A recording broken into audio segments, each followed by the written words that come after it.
Hi everyone. Thank you for tuning in.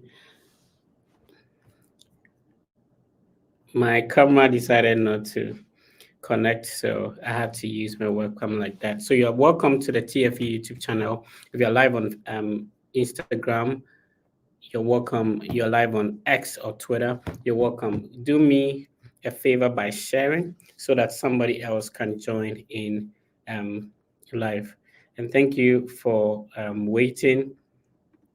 I was having a bit of technical challenge, so that's the reason why we've delayed for like 30 minutes. So thank you for joining in. So today is going to be a live interaction. We used to do this every weekend, and it's going to be now continuous. So every weekend I'll be live to respond to all the questions you have concerning your study abroad applications, scholarship applications, and also visa applications as well. So you're going to join me live. The link will be shared, will be rolling on the screen. You can use that link to join me live to um, answer all your questions that you have about your admission and scholarship applications.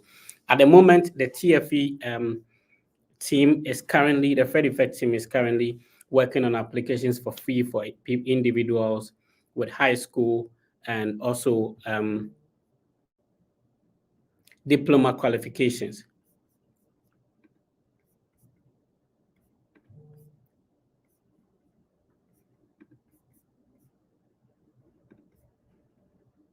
So if you have a high school qualification, you have a diploma qualification, you can get in touch with the team and then we would work on your applications for free. So you can join me live. I'm going to share the link either on Twitter. It's rolling on the screen so you can request and then I'll be happy to respond to all your questions. So if you have a high school qualification or it's a diploma, whether a 3-year diploma. Recordings just got better.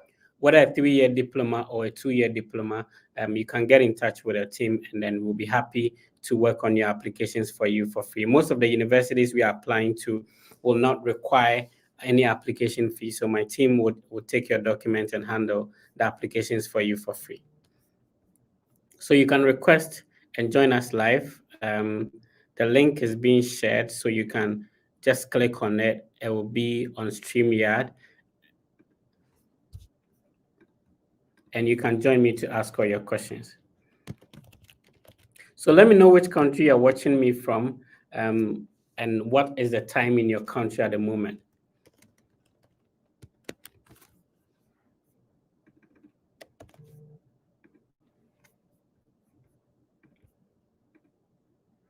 I'm trying to put the links so it makes it easier for you to join me.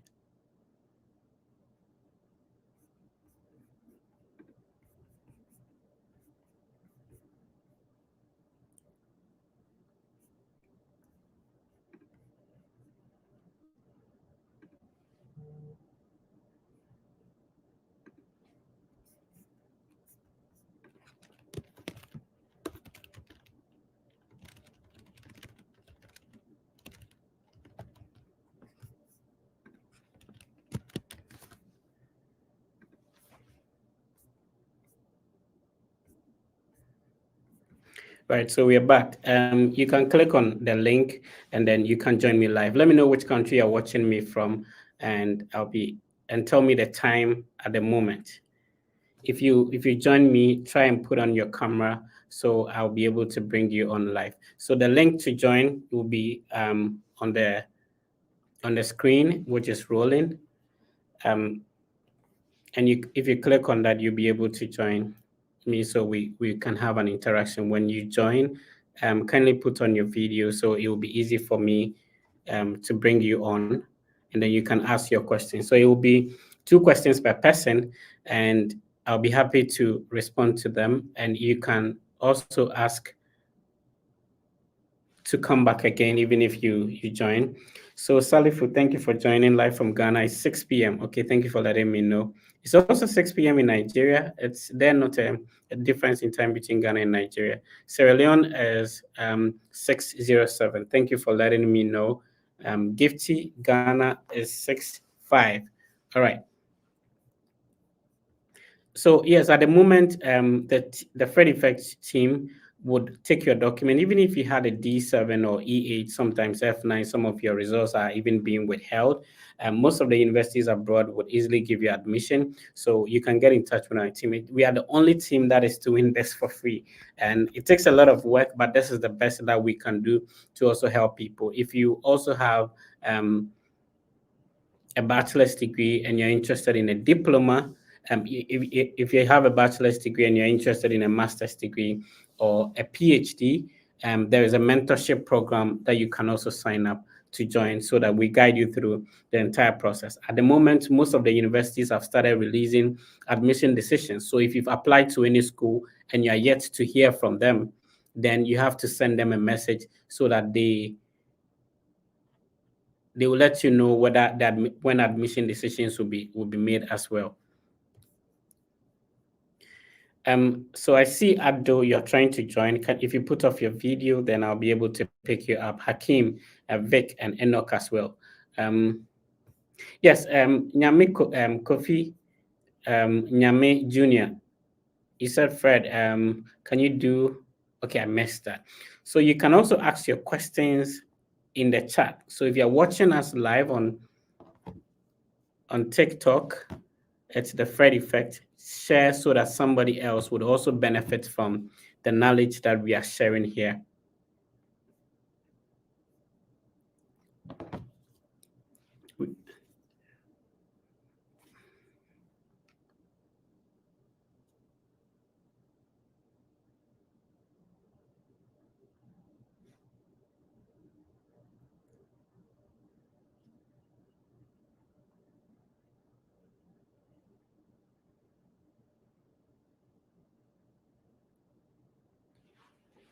Okay, let's see.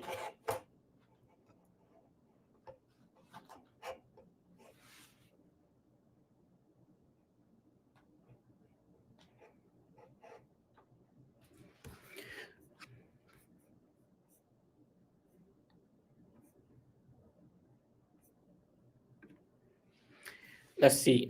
Vic, let me know if you can hear me. You can unmute yourself and then you can go ahead, ask your question. It would be great if you had put your video on because we are live. Hi, Vic. Let me know if you can hear me. You can unmute yourself and ask your question, Vic. Okay. See Vic. See Ad. Hi, Goswell. Can you hear me?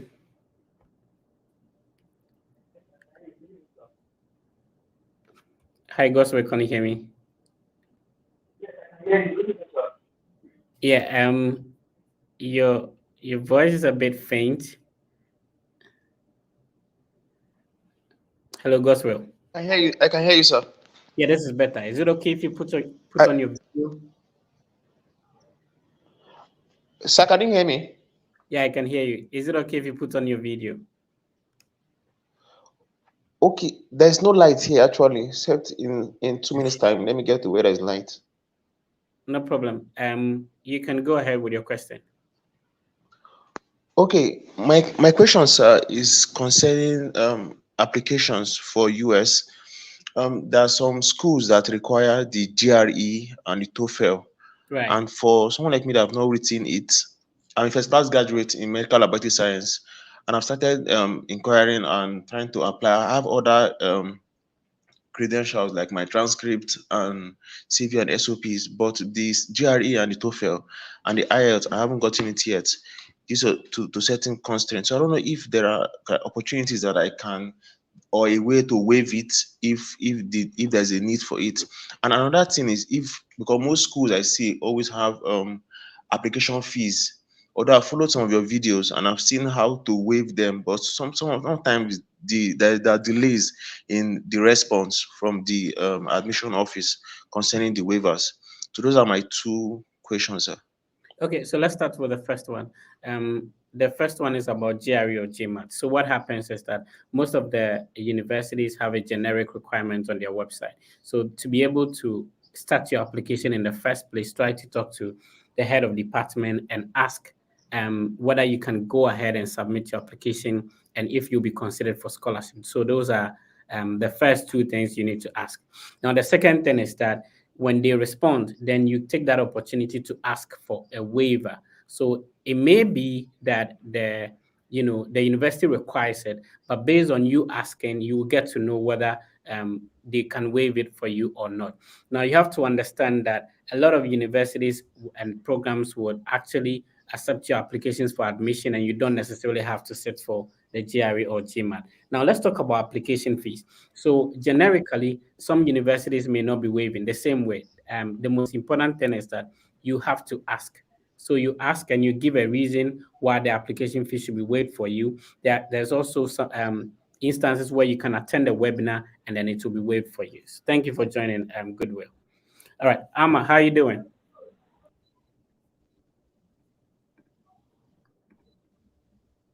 I'm fine. You? Okay, go ahead, Amma. Go ahead with your question, Please, Amma. I want to. Hello, please. I want to join your interview. Okay, if you have an interview That scheduled, all you need to do you said is just you have to book an interview with you. Amma, you have a bit of network issues, so let's see if we can resolve it. Hi, Eunice, how you doing? You can unmute yourself, Eunice, and then we can talk. Let me know which country you are watching me from, and you also let me know the time. If you have a question, you type it in the chat. Let me know if you're watching me on X or Twitter, and let me know if you're watching me on YouTube, and you can also let me know if you're watching me on Facebook. Eunice, you can unmute yourself, and then we can talk. Okay. So Eunice left. Let's see. So Hakim. Hakim, if you can hear me, please unmute yourself and go ahead. Hi, Fred. How are you? Yeah, I'm good. How are you? Is it okay if you put Yes, on your video? of course, I want to. Yeah, Yeah, so can you you hear me? have, I like your glasses. You're a handsome man. You're hiding your face. I'm glad that you picked, and I'm glad that we eventually talk. I've been sending you a couple of mails like we should have a talk, but I understand that you've actually been busy. Like I said, I drop a chat. I'm not to ask questions. I'm an admission officer for a school, so Right. I'm just gonna stay back for people if they have questions. I can easily drop comment. Like the guy that asked about GRE, you can try Carolina University. We do not require GRE, and we have scholarship. I always advise that applicants should try to apply to for 4 semesters. Right. Not only Carolina University, but other universities as well. Try to target 4. They have a lot of fundings for 4. So I typically have some schools that people can apply to, but for Carolina University, that I'm an admission officer for School of Okay. Leadership and PhD. Feel free to apply to the school. The GRE is not required, and part of our required documents are very simple. Just your transcripts, your international passport. Ensure that you have up to 6 month validity on your international passport, and your English language proficiency. Yeah, I know people will be saying that English language proficiency is actually you're from Ghana, you are from Nigeria, you are from, yeah. We, as a method of your service record, we are required to have an official statement that shows that, yes, you are actually taught in English. So definitely the test call is waived. But you need to provide a document like the medium of instruction that, oh, just go back to your school, just tell them that, oh, yes, I was taught in English. You need the medium of instruction documents, and that is all we need. So, like I repeat, your transcript, your international passport data page, then your English language proficiency. But note, the transcript must be evaluated, which actually gives chances, or let me say, upper hand for those that had HNDs, a third class. Here, Fred can be a witness. We don't really know what it's called 223311. The CGPA is what they valued about. So if you do OND, HND, trust me, just go and evaluate your transcript. We have Spartan, we have EC, we have Scholaro, we have WES. Ensure to do the evaluation of the transcript. So like my school, Carolina University, I'm actually putting on the shirt, Carolina University. They're actually, you have to do third-party evaluation, which is very essential. So then for PhDs, for those that are coming for PhD, the same thing applicable, only additional to document your CV and your letter of intent. Yeah, so if you're looking for scholarship, letter of intent is actually where you should target her. So I'm speaking generally now. Your letter of intent should say why you want to come to the US, why do you pick the course, what are the challenges you're facing. Some instance, I'm at a decision, some period that I want to make decision about scholarship, and when I read content of some students sending me documents, I'm always so moved. And I would just be like, yeah, even the GP might not meet the required GPA for the scholarship, but I would just feel like, what if I'm able to encourage this person? So yeah, that is the website. Thank you very much. Thank you. So if you can you click on directory? Yes. Can you scroll down to admissions? No, down. No, yep. I just wanted to show people, yep. Click the admissions. Where you can see admin, yep. So scroll down, that's my name, Akim Nafi. So those are the admission officers. So those are the emails. You guys can take the emails, reach out to us. We will always provide the same documents or the same instruction. Yeah, our application fee, Fred, as at the time I was reaching out to you, the application fee was actually $15. Oh, I see.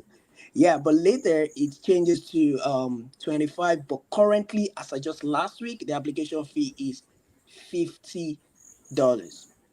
Yeah, Right. with the power of me, I can actually provide a free waiver code. So I'll be reaching out to Fred.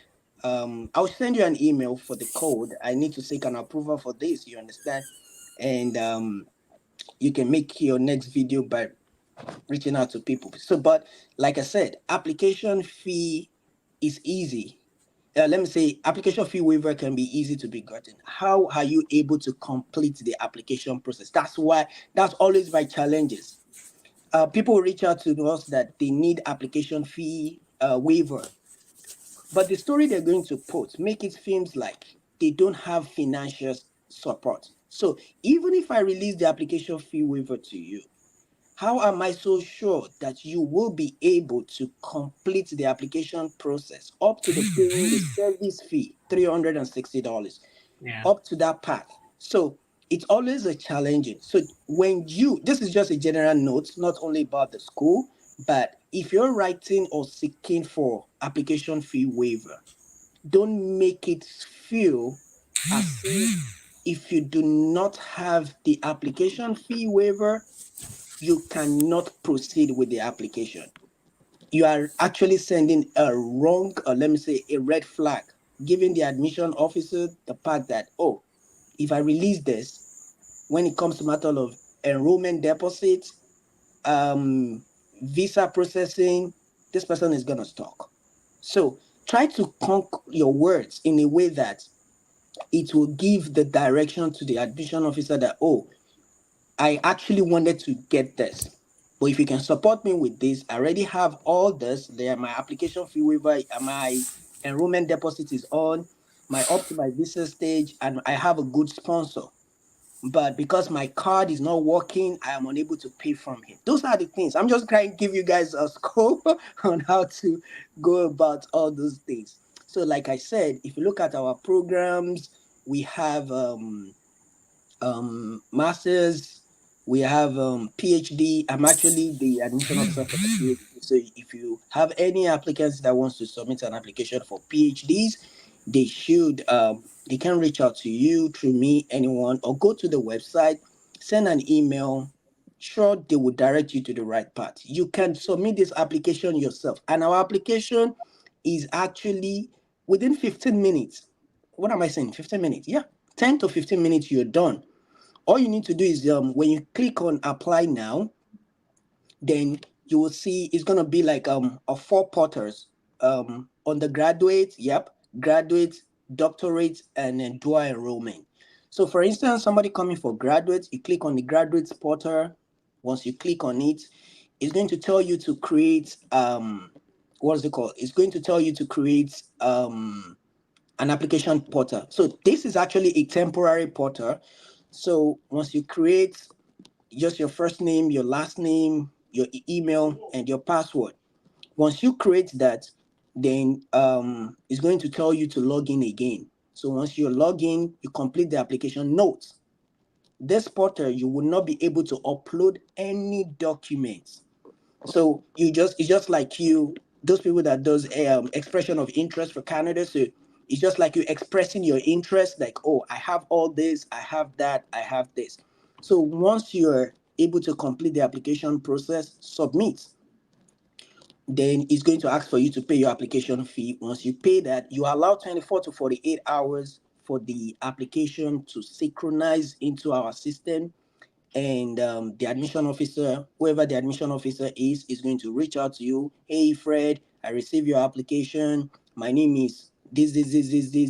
Can you provide me your transcript, your English language proficiency, your your data page? So if you're coming for undergraduate, the same thing applicable for undergraduate and masters, but for PhD, you're just gonna add 2 additional documents to it, and which is your CV and your letter of intent. They are actually optional. Trust me, they are actually optional. We just want to see how well you've. So you don't need to have publications like the way people used to see that PhD. If you have your masters and your undergraduate, you cannot get into PhD. No, you don't need to have publications, journal publications. Your CV doesn't have to be big before you can get a PhD admission. No, it's about what you can come up with. So once you receive the email, go ahead and do the evaluation of your transcripts. Once you do the evaluation of the transcript, a copy will be sent to us directly, and you will have a copy. And within 2 weeks, not even 2, if I get all my documents today, I process application immediately. And that is the way we all have been trained. We don't delay applications. So once you are able to get all the documents intact, ready, submit, then there goes the second stage. The second stage is when you request for your I-20. How do you request for the I-20? One, you need to pay the enrollment deposit to hold your spot with the school, because a lot of people will send a mail, they want to defer, they want to do this, they want to do that. So you have to hold your spot because people keep submitting application daily. So once you pay the enrollment deposit, then immediately you receive your admission, there are some financial documents that will follow. So if you are able to get scholarship and work study opportunity, and of course, like I said, if you target for generally for schools, not only for Carolina University, they have more funding. So you complete all the documents by ensuring that yes, you provide a verifiable bank statement, or for your sponsor, send it back. Once they review, it takes 14 days from us to receive an I-20. Once you receive an I-20, the next thing is for you to go ahead, pay your service, book an appointment, and prepare yourself, prepare your document. It's as easy as that. So that's why you don't really need to go through any other person. You can actually do this yourself. So thank you, Fred, for giving me this opportunity to come on your live program. It's an honor. Thank you very much. So that's all I want to say. If anybody have any question, I'll be here. And I believe, Fred, you know much, you know everything. So It's I always believe that. good to learn from one another. Hakim, thank you so much. You're welcome, I think sir. we would definitely have a specific schedule and then invite you on board. So Okay, all right. the Sure. name of the university is Carolina University, and we are excited and privileged to have one of our own who studied here and now serves on the team as an admissions committee member. So he is sharing, how you can go about the process. Carolina University is located in North Carolina. And Hakim, what's the name of the city? Winston-Salem. Okay, Winston-Salem. Yep. located in. And I didn't make mention of the scholarship. Yes, we do, because I know majority what people really wanted is did the school have scholarship? Yes, we have scholarship. we also have a work study opportunity for, like we call it, graduate assistant. But note that this is both scholarship and the work study actually is attached with your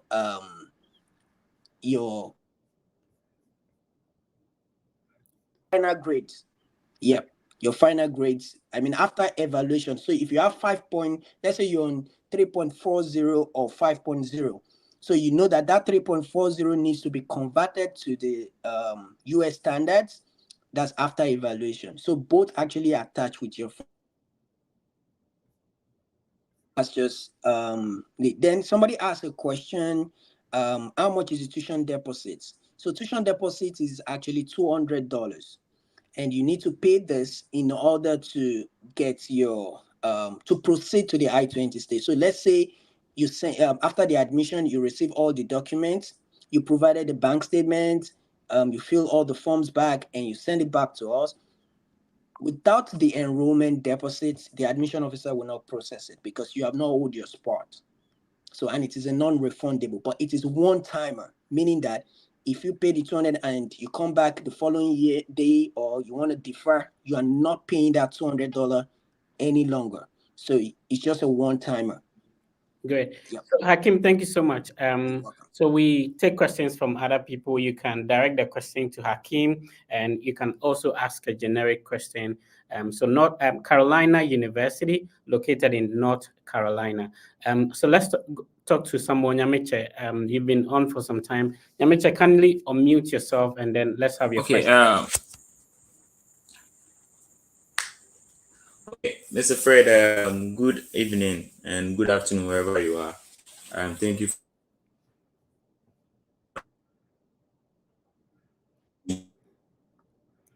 Unfortunately, directing a question to you, Mr. Fred. okay, go. I think last week I booked an appointment with you, so I wanted to know that whilst I wait to get you to oh no. Okay, Nyamiche is having a bit of network issue. Okay, so let's talk to Tofik. Tofik, how are you doing? Which country are you talking to me from? Yeah, good evening. Actually, I'm a Ghanaian, but I'm currently in Israel. Okay, go ahead. Yeah, it's currently 8:30 here in Israel, 8:30 p.m. Yeah, please go ahead. Yeah, actually, I booked an appointment with you to have a one-on-one discussion with you, but fortunately or unfortunately, I should put it, I'm trying to give the details to my brother, to my immediate junior brother, to do the appointment with you. I hope that will be acceptable. Yeah, that was absolutely fine. So I have given all the information to him, should in case of any security reasons or questions he might need to get answered before it goes through. Because the time I scheduled, I was even trying to see if I could change the time. I text you on almost all the social media platforms to see if I can get it changed. But So what time did you schedule, Mohammed Tafik? the only time I had was 3:15 GMT or Okay, so 15:15 GMT. what you have to do is just to add your brother's email or use his email to schedule the appointment. So what it means is that the link for the meeting will be sent to him, and then he can join the meeting when the time is up, and we will take it from there. All right. So let's talk to Gospel. Gospel, you're back. Let's see if you can hear you. You can unmute yourself and then either direct your question to Hakim or myself. Okay, I can hear you. I'm currently following up on. I've noted the answers in which he gave concerning the GRA and also the application waivers. So I'm just here to also get more information from other persons. Okay. So what other question do you have, Gospel? So I have a lot of questions, but I don't want to take more out of your time. That's fine. So let's talk to Eunice. Eunice, how are you doing? Yeah, good evening. Eunice, I'm well. yeah, please. Yeah, I'm okay. Thank you for asking. Please go ahead. Okay. So my question is, I've gotten admission to Georgia State, so I'm waiting to get either a scholarship or an assistantship. So I want to ask if I can request for my I-20 down in order to while I wait time, and if it will be able to be changed after I get a scholarship and all that. Yeah, that's a good question. So definitely you can do that. So you need to just provide the financial requirement or the financial statement for your I-20 to be released. Now it's a good idea because it would allow you to now get your I-20 and for that matter your service ID number to be able to go ahead and secure an interview date. Now, if you are being awarded the scholarship, you just have to send the scholarship letter from your department to the international office, and obviously your I-20 will be updated for you.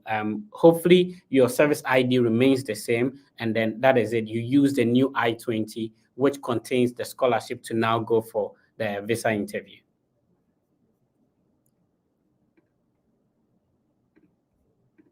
Eunice is freezing, so let's see. Nana Yawapia, can you please hear me? Lost Nana Yawapia too. Elijah, if you're on, please unmute yourself and let's go ahead. Okay. Good evening. I'm speaking from Ghana, and currently I'm working on my application, and I've evaluated my transcript, which was 3.15, and I'm applying to some few schools in the United States. So, for instance, one of the schools I'm also applying to is the Wayne State University, and with that too, they are requesting the program I want to read in my master's degree. They are requesting for a publication or sort of research project, but that's not the program I read in my undergrad. So I don't know if that part I should skip or just find something to put there. Yeah, so that's a good question. The master's degree application, sometimes you need to prove how good of a writer you are because of the writing in how intensive it is in terms of writing assignments and project works and stuff like that. So sometimes your research that you did at the undergraduate level may not necessarily be related to what you want to apply to. But the whole idea is to be able to know your understanding in terms of research and how good of a writer you are, so that if you are being admitted into the program, you wouldn't have challenges in terms of coming up with research ideas and writings and all that. Okay, thank you. And also, can you please list some few schools which are good in computer science and have application waivers for the time being? So in terms of application fee, I can list some schools with computer science, but in terms of application fee waivers, it will be good that you talk to the HOD of the department and then you share your transcript and CV, and then you can definitely request. Mostly they would say yes to it. So you can check out University of Rhode Island, and remember, if you have a bachelor's degree, you can directly apply into a PhD, just like Hakim was talking about. So you can apply to the PhD in computer science. You can check out East Tennessee State University, ETSU. It's located in Johnson City in Tennessee. And then you can also check out University of Cincinnati. Cincinnati is in Ohio. You can check out that as well. I appreciate you for joining, bro. Courage, how are you doing? I'm well, sir. Yeah, thank you for joining. Go ahead with your question, sir. Sir, please, I've studied Bachelor of Arts in Early Education from University of Education, Winneba. I want to find out if I can get chance to study educational technology. Yeah, obviously, because your field is education related, there are a lot of universities that you can share your transcript and resume and ask if you qualify to apply into the program. So the most important thing is that the director of the program will check if your scores meet the prerequisites of the program, and then they will consider you for the admission. And if they will consider you for the admission, definitely they will let you know. So please, what is the procedure in getting this done? The schools. Okay. In terms of getting what done specifically? The verification if my transcript will qualify me for the program. Okay, so what we do is that you will go to the university's website, and let me see if I can share my screen and try. to see if I can help you out here. So, for example, let's see if we go to Ohio University's website. So if you go to the website, then you go to academics. Normally, the interface on a computer is a bit different from the interface if you're using a phone. So I would highly recommend that you use a computer. So when you go to the graduate programs, you see all the graduate programs here. So there are lots of them. You take your time and you scroll through. So if, for example, we search maybe education, let's say economics, you would be able to know all the programs that is related to economics. So we have this one here, and then you go to the faculty, and then you go to faculty directory. So these are all the lecturers in the department. Their name, their phone number, their email address, everything is here. Now, the person you're looking for is the director of the program or the graduate chair. In this case, this is the graduate chair of the department. So you pick this email address. Sometimes you can even call them, but just that the best way to communicate will be the email address. So you pick this email address, and you send an email to the person. So you keep it simple. You introduce yourself, who you are academically, and then you express interest in the program. Then you share your transcript and resume and ask if you'll be considered for admission and a scholarship. And especially if you want to know if the courses you've taken at the undergraduate level will sort of qualify you to pursue the program. So myself, I was trying to divert from my initial field to public administration. So what I did was that I shared my transcript and resume with the director of the program I applied to, and they asked me if I had mathematics and economics, background. And fortunately for me, I did that at a bachelor's degree level. So now they said that notwithstanding whatever background I'm coming with, I qualify to apply into the program. So when you do that, it gives you that sort of assurance that when I apply, I'm going to get admission, I'll be considered for scholarship. So the whole process is not like a try and error kind of thing, right? If you do it properly, definitely you get admission and then you get a scholarship as well. I appreciate you for joining Courage. So Jennifer, how you doing? I'm fine, Fred. Thank you. I'm speaking from Ghana. So Right. I have two main questions. It's mainly about interviews. Okay. So I had a friend who went for an interview, I think 2 weeks ago in Ghana. Right. Okay. So she said when she got there, she was asked three main questions. Who her sponsor is, why that school, and the course she's going to study. She was denied the visa. So she's not too sure what the reason was. That aside, when she got home, she realized with her DS 160 form, she realized there was a mistake with her parents' date of birth. They share the same birth month, but the dad is 30th and the mom is 13th. She interchanged it. Right. Then the work experience, I think there was a mistake with the date. So I don't know if that also affected it. Right. So in terms of a denial, it's good that she gave it a try. Okay. Can actually reapply. In terms of a Okay. denial, anybody who goes to the interview and is being denied gets a document, 214. So if Okay. you pay attention during the interview, you might have been able to discover the reason for the denial. So here's the thing. He has to reapply, but going the second time, she should get somebody to review her DS 160. She should also at least get a mock interview done, and then go a different approach. The good thing is that now that she's going for the second time, she has been to the embassy before, so her confidence, everything will be up. But this time, do something different. Get somebody to review a DS 160. Go and get mock interview sessions done, and also reach out if they could get any form of assistance. Sometimes sample questions and answers to review them and going this time around. Okay, so please about the DS 160. I mean, she's going to correct it. Is that going to affect the interview with the birth date and other things? I mean, is it good for her to correct everything, or she should just leave the birth date and correct the work experience part? As much as possible, you want to be truthful with the embassy. So, for example, now, if your family members want to come to visit you or come for vacation or maybe come for graduation, now they are going to put their original, birthday when they are coming. So you don't want to provide that inconsistency when you're applying. So it would be good if she does the right thing and then put in, the correct information. Okay. Right. Thank you for joining, Jennifer. Let's somebody else come on. Nana Yawapia, go ahead. Naya, can you hear me? Okay, Mr. Fred, thank you very much. The last 3 days, my nephew recommended. Yes, please.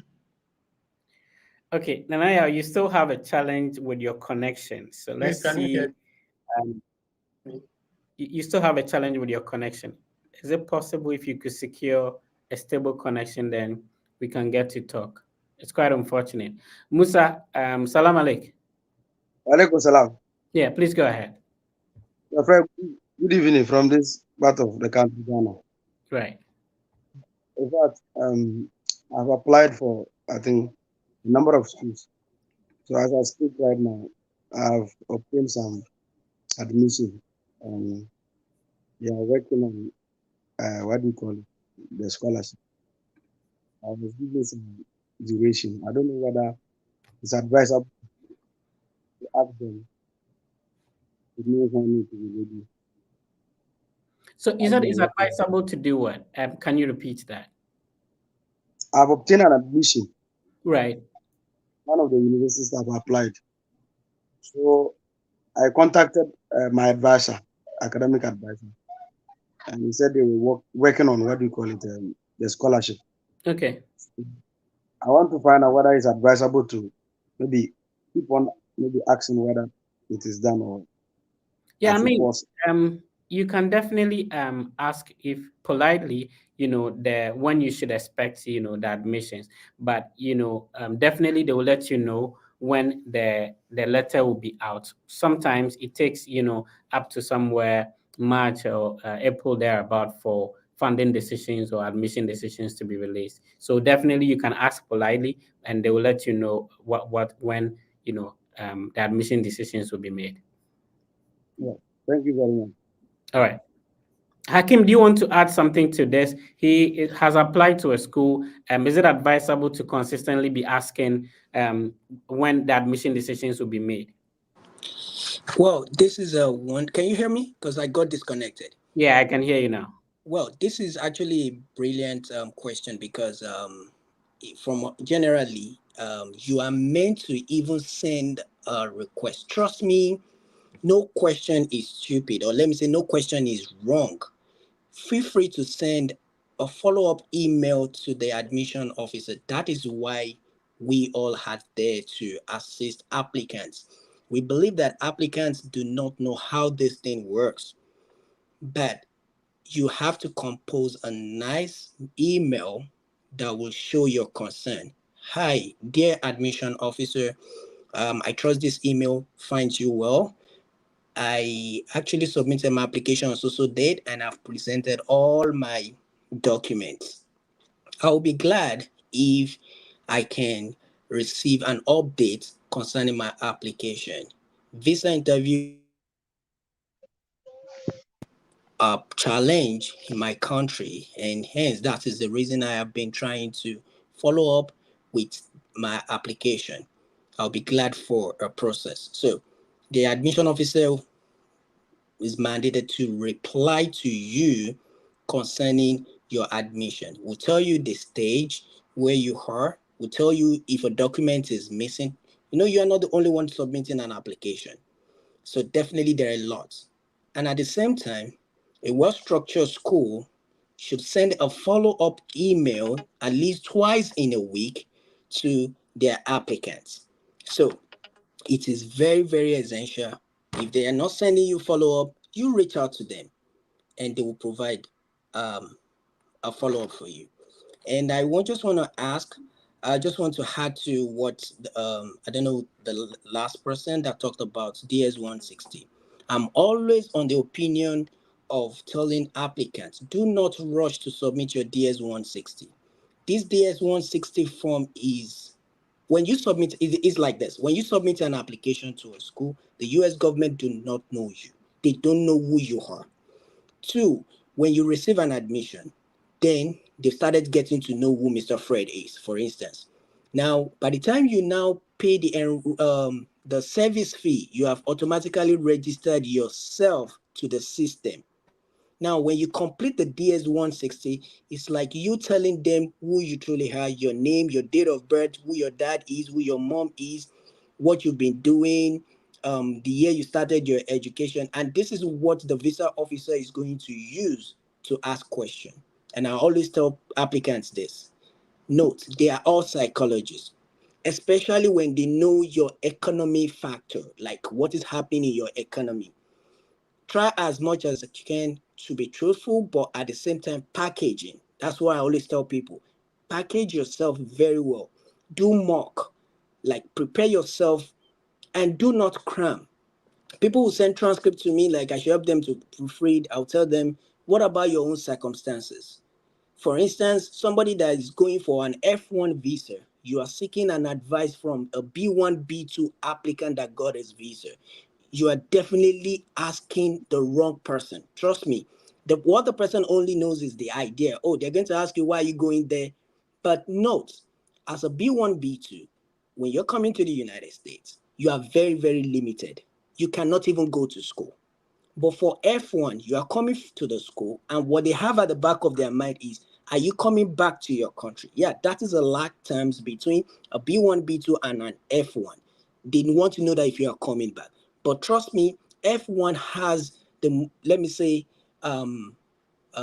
it's a type of visa that you have to be very careful with.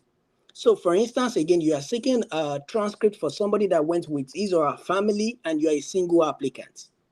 So you have to go by your own question, by your own circumstances. You don't need to cram. I always tell people, don't cram, just prepare. Know all the likely questions that they do ask and add it to yourself. All you need to do is a convincing statement. And lastly, on that note, try to think ahead of a visa officer. I'm always saying this. For every of their question, trust me, they have the reason for asking. For instance, let's say somebody and a visa officer is asking you, oh, tell me, are you married? He's not just asking you yes or no. Yes, I'm married. No, I'm not married. The visa officer knows exactly where the what's it called? The question is going. What he or she wants us to find out is, how long have you been married?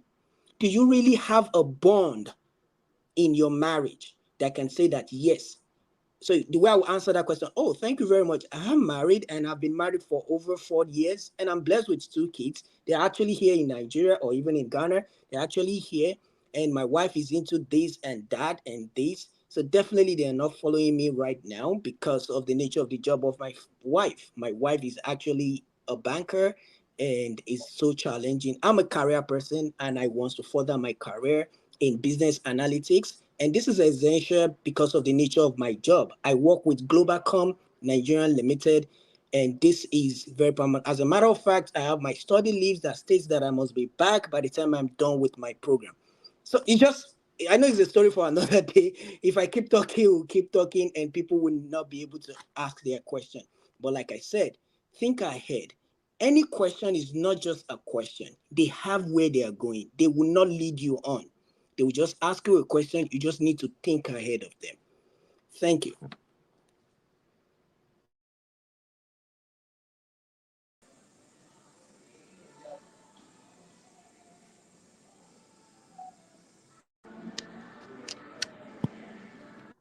Can you hear me? Yes, please, I can hear you now. Oh, okay. All right. Because I thought I couldn't hear anybody. Fred.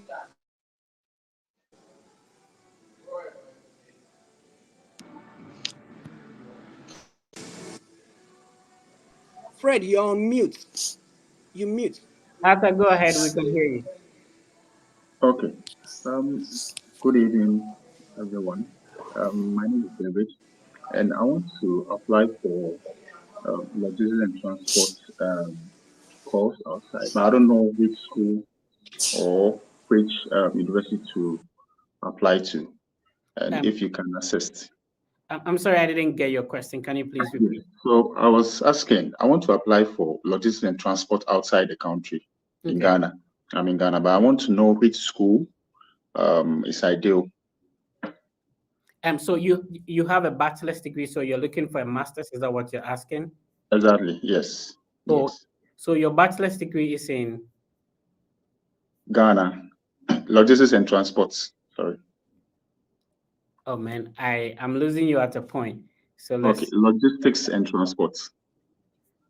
okay. Arthur, I don't know why I cannot hear you from my end. So let's see if you can exit and rejoin. Let's see. So Franklin, can you hear me? Yes, please, I can hear you. Yeah, please go ahead. And please, I wanted to ask if there is any university in the US that, for undergraduates, that gives like quite an appreciable amount for like scholarship, or let's say 70% scholarship, or maybe scholarship for undergraduate schools to pursue public health. So what academic qualification do you have? High school. That's my WASI. Okay, so to be honest with you, to be able to get a good scholarship for undergraduate, it will be good if you sit for the SAT or the SAT exams. Without it, most of the universities will give you a partial scholarship. Okay. All right. And also speaking to that, you can as well try this. My school, Carolina University, we have a scholarship from 10% up to 70% for undergraduates, and a good work study up to $8,000 for undergraduates, and CAT, SAT, they are actually optional. That doesn't from I can only speak for my school, Carolina University. Right. I can only speak for my school. I like Fred said, each school has their own requirements. But for Carolina University that I represent, that's our procedure. We have a scholarship for undergraduates between 10 to 80%. But note, I always tell people this: you will hear 10 to 80%, and you will feel yes, you should have the 80%. This centers on your transcript evaluation results. Both the scholarship and the work opportunity actually centers on that. Please always note that. Thank you. Great. So if you're watching us live on Facebook, let's know which country you're watching us from. Also, type your questions in the comments. Hakim is here. He's an admissions officer at Carolina University in North Carolina. And then I'm also here to respond to all the questions you have. So if you're watching us on X, it's the Fred Effect. Do us a favor by liking and also sharing. And then there is a link which you can use to join us live on StreamYard. And I would approve so that you can ask your question. You can join me live to ask your question, just like any other person. Esther, can you hear me? Yes, please. Kindly go ahead with your question. Okay, so thank you for the opportunity. A student. I just completed my midwifery in Ghana, but currently I'm in Spain. I saw one of your interview with one of the I don't know Afia Poke. I don't know, yeah. And I wanted to make an appointment with you, but in your list I didn't see euros. It's just pounds, dollars, Ghana cedis, and that. So it was very difficult for me to book an appointment with you because I wanted to continue with my studies. And in your interview with Afiapoke, you made mention of either as a midwifery student you can apply for undergraduate, masters, or for a work like a straight up work. So I wanted to know how I can go about it, and if you can add euros to your payment list so that I would have a one-on-one interview with you, then I will be very glad. Great. What academic qualifications do you have at the moment? Is it a 3-year diploma in midwifery or? Yeah, 3-year diploma in midwifery. Yeah. Okay, so with a 3-year transcript, you qualify to apply for a master's degree. You can also apply as a top-up, assuming you were supposed to go to a university in Ghana. Because you have a 3-year qualification, you would apply as a transfer student, which will be what we call a top-up. So yes, you can qualify for bachelor's degree, also a master's degree. And yeah, there is a mobile money option on the platform that you can use, but I'm trying to improve on it so that we can have other currencies reflecting as well. All right. Okay. All right, let's talk to Chris. Chris, how are you doing? I'm fine. And you? Yeah, I'm okay. Thank you for asking. Please go ahead. All right. So I have BSc Administration, Banking Mhm. and Finance. So I have two questions. One has to do with, so if I go for transcript evaluation for an institution, can I present the same transcript to different institutions?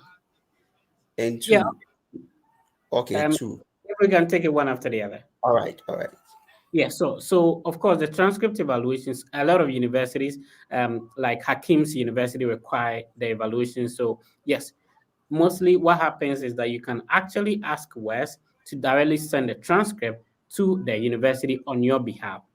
And the same way, whichever university you're applying to, you can ask Wes or the evaluation body to send your transcript directly to them. Now, if the university does not require an evaluation, you can use the copy that the evaluation body sends to you to apply or upload when you're applying to the school. Okay. Then so, and also should I book appointment with you?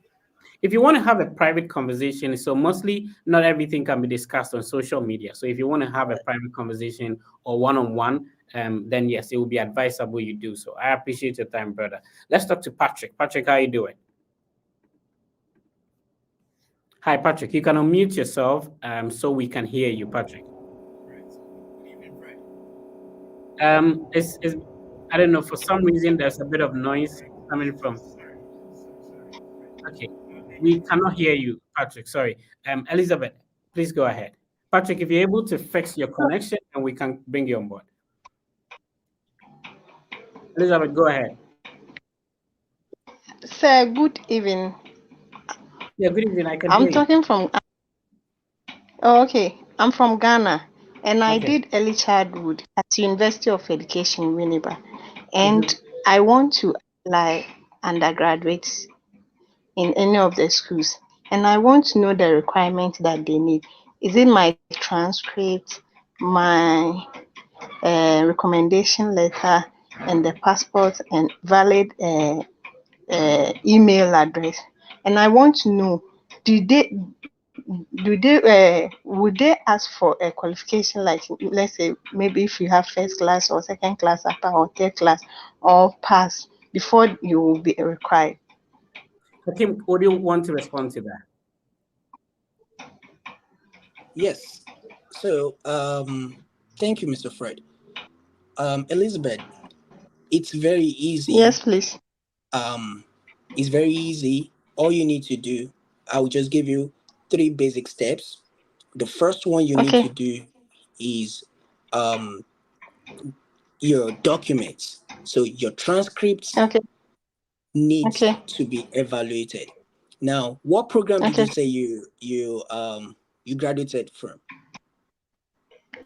Early childhood education. And the good part is that I actually did early childhood education as well. Uh, So, and education is actually an hot cake here in the US, trust me. So you will be able to navigate around the system. So okay. you can actually maintain the education part. It all depends on what you wanted to do, or let's say what's your I want um education. okay, you want education. So good. If, for Yeah. instance, for my university, if you check my university out now, not my university, but this university that I work, you will see that they have education, and it's actually we have 2 concentrations. We have one, curriculum and Okay. instruction, and we have um, educational leadership. So, for instance, if you look for education, curriculum and instruction, this will enable you to form curriculum, be in a teaching line, be in it. Like I said, it all depends on the direction where you want to go, what your goals are. But trust me, once you get your transcripts from your previous school, um, we do not accept transcript from schools. Like say your school wants to send a transcript now, our school does not accept that, and we do not accept student copy of your transcripts. What you need to do is I will recommend Spatran, not like I'm advertising. I will always recommend Spatran for those that wants to apply to the United States. Spartran is faster. If you have student copy of your transcripts, you will only upload the student copy of your transcripts. Once you upload your student copy of your transcripts, your international passport data page, and your certificates. So once you upload those 3 documents, they can go ahead to evaluate your transcript while you wait, or while they wait for your transcript to be sent directly from your institution. Although you can provide a service for them to contact your school, or you will do that. There are steps, and they have a $170, which is actually a course by course. Always ensure to do course by course evaluation. So if you, let's pick our school for example that you want to submit an application to, go to the portal. You've already selected education. Click on that education. You will see apply now. Click on apply now. Once you click on apply now, it's going to ask you to create an account, create a temporary account, complete the application. Like I said, the portal will not allow you to upload your documents in the process until after you might have submitted your application. You wait till 24 to 48 hours for an admission officer to reach out to you, and you communicate via email. So have I been able to answer your question concerning application? Yeah, thank you so much, Hakeem. Thank you very much for joining. Let's go to Prince. Prince, can you please hear me? Prince, you're muted. Can you hear me? Hi, Senior Fred. Yeah, bro, I can hear you. How are you doing? It's been a long time. I'm good. Yeah, great. Please go ahead. Please, I also studied early childhood, as Senior Hakim said, and I'm asking if he can help me to apply for a school at the Caroline University. I'll be grateful. Yeah, Hakim, can you please respond to that? Okay. It all depends on what you want to do. If it is actually early childhood education, we do not have a field in, let me say, education in early childhood education. There are schools that have concentration in early childhood. So you have to check with the program, the school, like the program that they have. But if it is actually our school, we only have 2 concentration in education: educational leadership and curriculum and instruction. So those are the 2 concentrations that we have. But for early childhood education, this is what I want to let you know. I had my bachelor's in early childhood. I had my master's in philosophy of education, and I specialize on Maria Montessori's philosophy. See, no matter the country you're going, so far it has to do with early childhood. Trust me, by the time you move to that country, you must do their certification courses for you to be able, or for you to be able to join, or let me say, practice as an early childhood educators. So it's an added advantage truly if you move to a program directly for early childhood. But if you see education, you can still go ahead and apply for your education, and you can start with your certification for you to be licensed to practice. Either you do the program, the bachelor, you're still going to be licensure. It's a licensure degree because it has to do with kids. And since you said you finished with early childhood education, so I know you know better when it comes to matter of kids. So that's just my advice for you. So based on that you said, can I assist you to submit an application? Of course, you can shoot the admissions email. I'm going to provide a general email, which is admissions@carolinau.edu. I believe that is actually safer for you to also request for information directly. And if you're not instructed, like, oh, you would like to have a contact with Akim, go to the website, like the way Mr. Fred already showed it. We have list of admission officers there. Reach out to them via the phone call or email, and we'll be waiting for your email. And we can provide steps on how to go ahead to. If Fred permit me, I can drop my email. And if you have any questions, you can also reach out to me via email. Yeah, I'll be grateful. All right, thank you very much, and thank you for Prince for joining. So before Kojo, you come in. At the moment, my team works on applications for free for people if you have an HNG or a high school qualification. And these are the documents you need. This document is actually posted on my Facebook page. if you have an HND transcript or high school transcript, your HND certificate or high school certificate, you should get recommendation letters. Obviously, you should have a passport, and then you can schedule an appointment, and my team will be happy to assist you with the application. Kojo, you can now go ahead. Okay, hello, good evening. So I've been to the embassy twice with the different school, University of Massachusetts, Boston. So obviously I didn't get it, but I have a new university, American University, Washington, and now I have funding. They gave me a scholarship of 46,000. I also have an Empower facility. So I wanted to find out the possible questions that they are likely to ask, because I watched the other video. Changing school really is not, it doesn't answer the question what has changed. So yeah.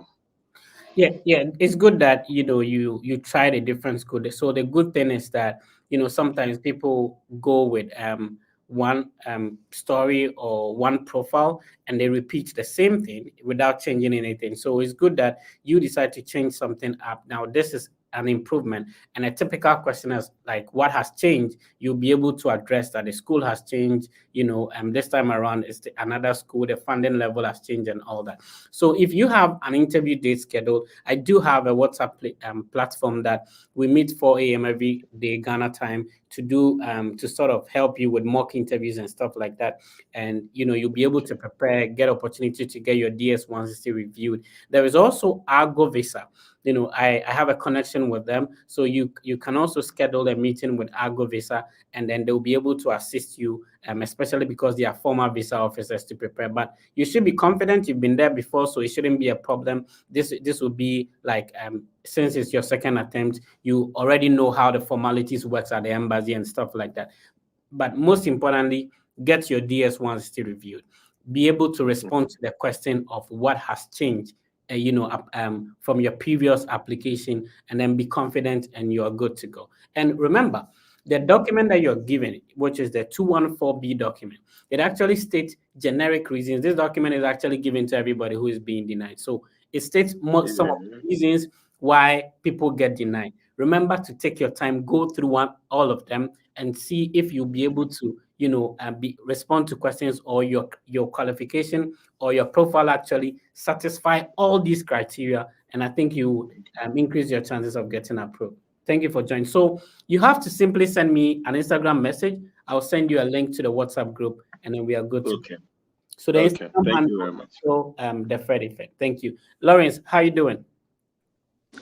Hello, please, good evening. Yeah, I'm okay. Please, I'm a student in UPSC, and I was trying to apply as a transfer student into any of the schools in the United States. But we tried paying using the platform, but the payment didn't go through. We tried like 2 times. Okay, I think recently there was a bit of a challenge, but there are other payment options. So there is a mobile money option. You try and call the number or text the number. When the transfer is successful, you're given a link which you can schedule a one-on-one conversation, and we can take it from there. Vivian, how are you doing? Vivian, you're muted, so please you have to mute yourself.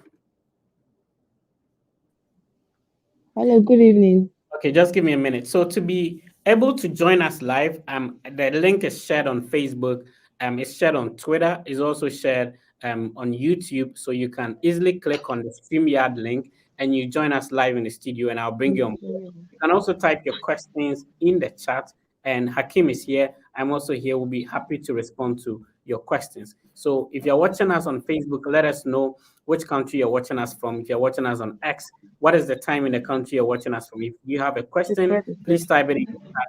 We'll be happy to respond to it. Vivian, please go ahead. Okay, good evening. I'm Vivian from Nigeria. So my question, I know I've dropped it in the chat box. I was asking, aside your consultation fee, right? Does the consultation fee cover for our application? Like if someone that wants to go through the application with your team, does it cover for it?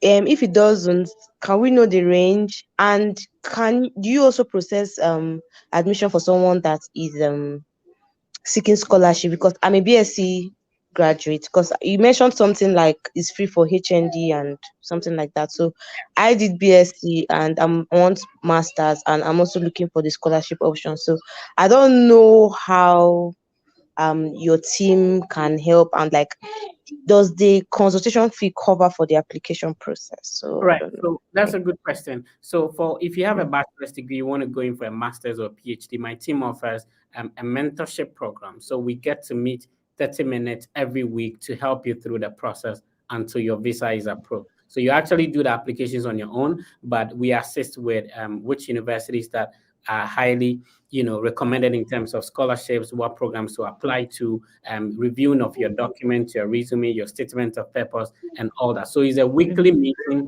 until your visa is approved. And the link is being shared. So the first link is just a 30-minute to discuss anything you want to talk about. But there is also the mentorship program, which is also on the same website. So it depends on what you, you tailor your study abroad process according to the time and the resources you have at your disposal, if you understand me. Okay. Thank you. So, Matthew, can you hear me? Yeah, I can hear you. Yeah, please go ahead. Yeah, thank you very much, Mr. Fred. I want to appreciate you for what you have been doing for the community. Please, can you hear me, sir? Yeah, I can hear you, please. All right, thank you. So I want to ask, please. I'm from Nigeria, so I've applied to 4 university in the United States, and the fourth one actually for MS program. So the fourth one, I have not paid for the application fee actually, but I already submit my application, and I was hoping I watched a particular YouTube video, so I got waiver code for I think 2023. So I tried to apply the waiver code. So on my application started on my application status, it said application submitted. I don't know if you can see, but it said submitted. So I was wondering if I still needed to pay the application fee because it's still showing application fee there, and I've been trying to email the graduate school. They've not been responding. So on the application status, it said submitted, and I don't know if they are going to process this application because I'm trying to explore my chance. I've been trying to do a lot of code mailing, but their response is that they can only get back to me after the department has reviewed the application. And now I'm trying to diversify my distance. So I don't know if you have any advice if they would probably review my application without making the application fee, or should I just make it? Please, I would like you to address me, sir. Okay, Matthew, it's great you're working on something. The first thing is that it's good you're trying to reach out to them.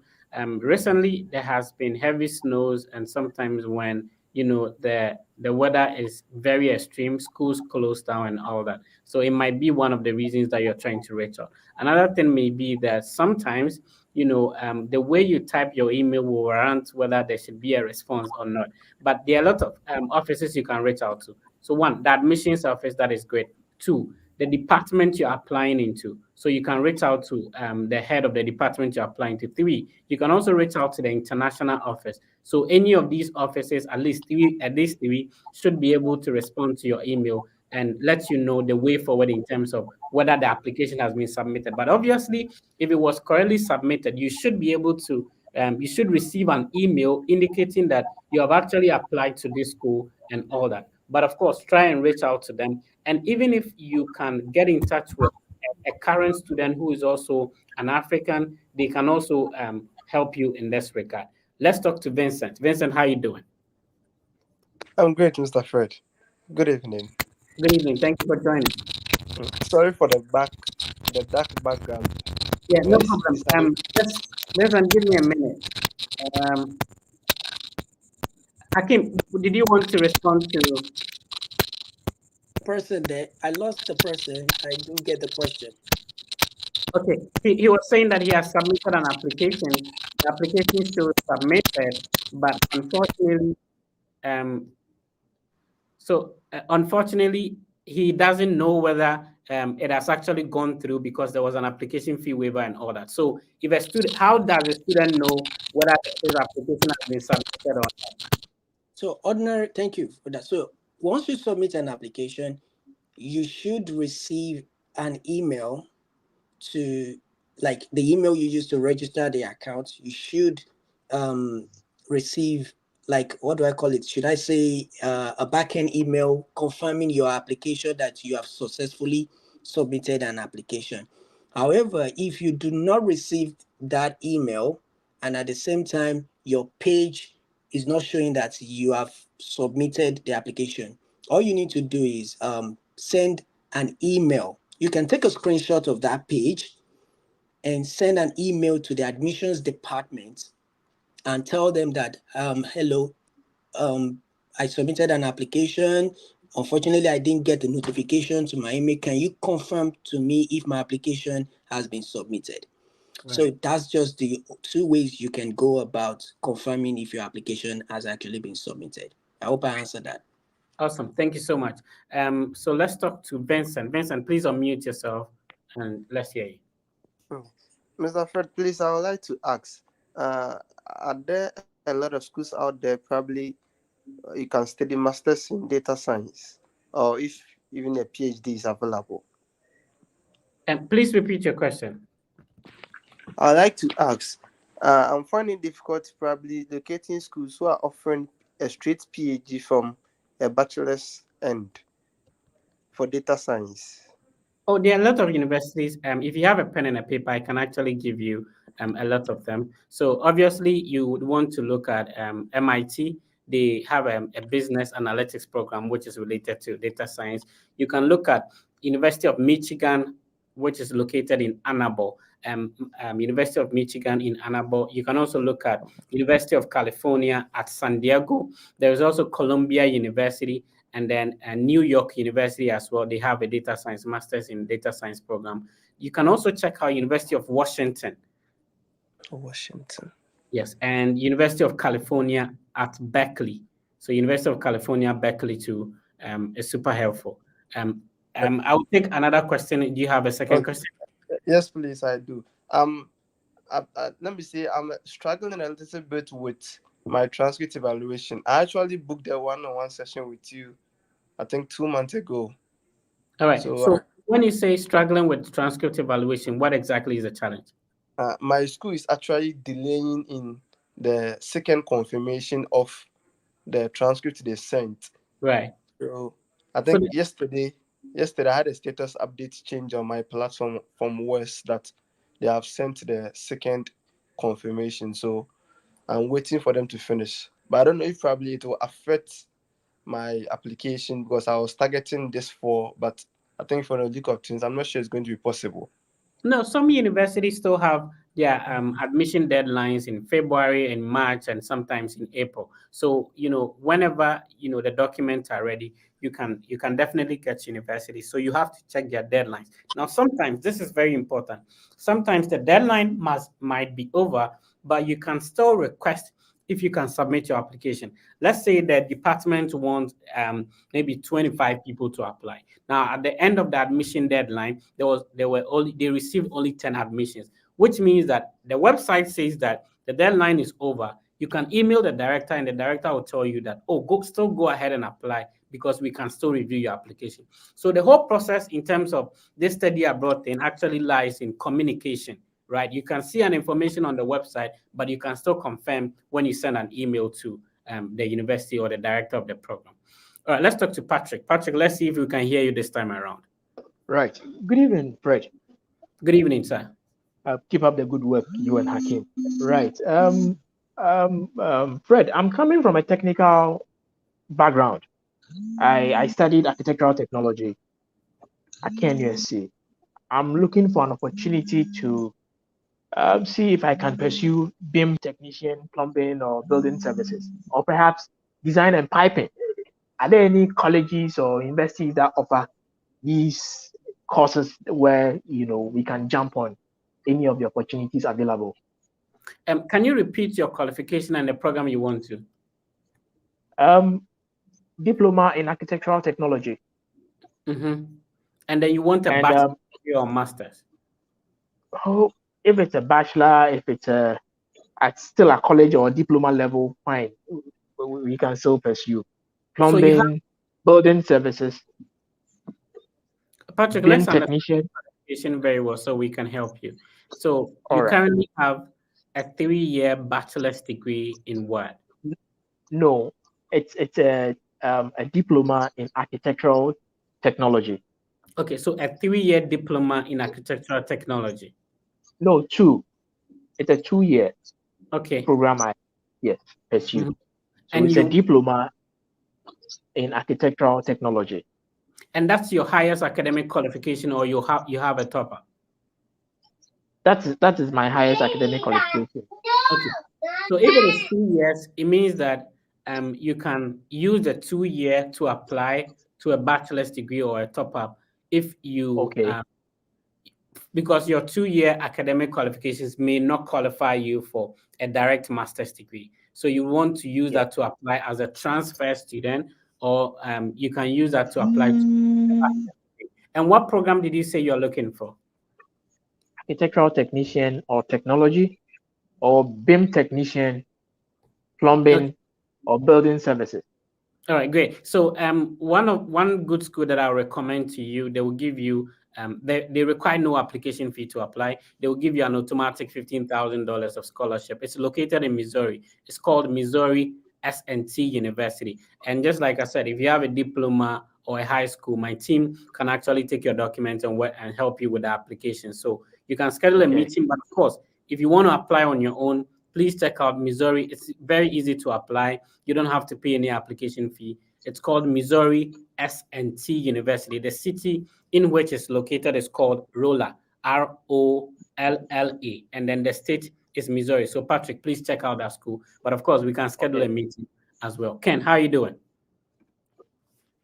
Hello, Ken. Let me know if you can. Mr. Fred. How are you also? Yeah, I'm okay. Thank you for I can asking. hear you, Please. Mr. Fred.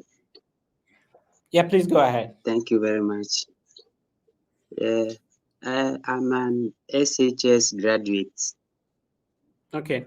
I searched through some of the schools. They were asking for transcripts and other stuff. So I wanted to find out, SHS level, we are not giving transcripts. So how do I go about it? That's a good getting question. admission. That's a good question, bro. So in Ghana, good. SHS, you don't have an automatic transcript. Not that SHS is not giving transcript, they are. And I wish I could share a sample with you. So you're not giving an automatic transcript. That is true. But SHS, you have a transcript. So what you need to do is that go back to your high school, and then you can, you can ask them for a transcript, and they will make one for you. So if you go back to your high school, to the maybe headmaster academic or the head teacher, they would be able to make a transcript for you, and you can use that to work on the application. Good question asked, Ken. Let's talk to John. John, how are you doing? Before John comes in, if you want to speak, please, when you request, please put on your camera so that I can bring you on board. If your camera is off, Lawrence, I'm trying to accept you, but if your camera is off, I cannot bring you on. John, please go ahead. You have to unmute yourself because I cannot hear you if you're talking, John. John, please unmute yourself and go ahead. Okay, let's see. Otin, can you hear me? Otin, there was a bit of noise coming from this jittery noise. No, Otin, there's this jittery noise coming from the background from your end. I don't know if you're using a headset or something like that, but if you can take it off, that would be helpful. Dan, John, you're not able to unmute yourself, so I can't hear you. So let's talk to Dan. Dan, can you please hear me?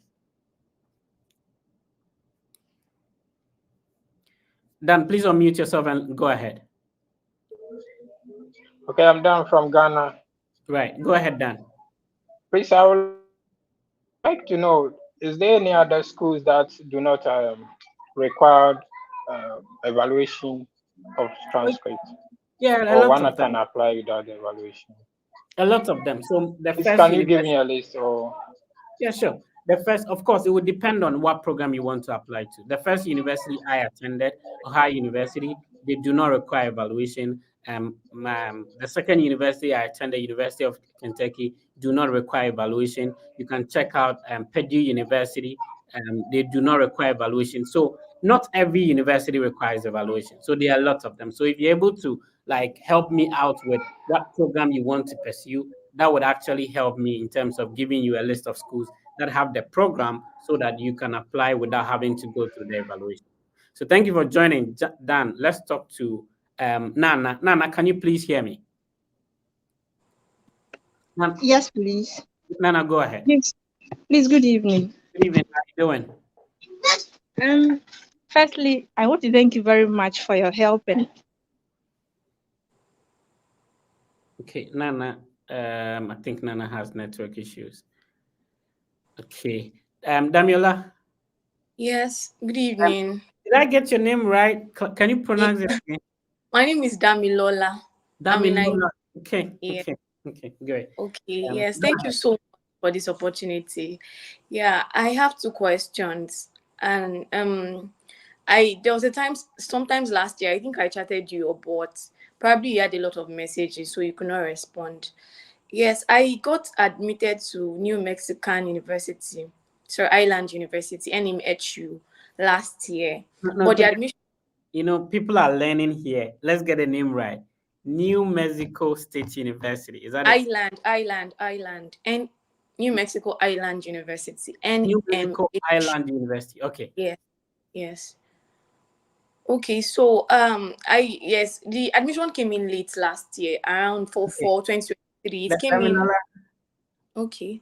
I want us to, you know, it's an education platform. People would want to maybe check out some of these schools. So the name is New Mexico Highlands University. HIGHLAND. New Mexico Highlands University. Island, yes. HIGHLAN. Yes, go ahead. severally. Okay. So the admission came in late, so I had to defer. And it didn't come with funding too as well.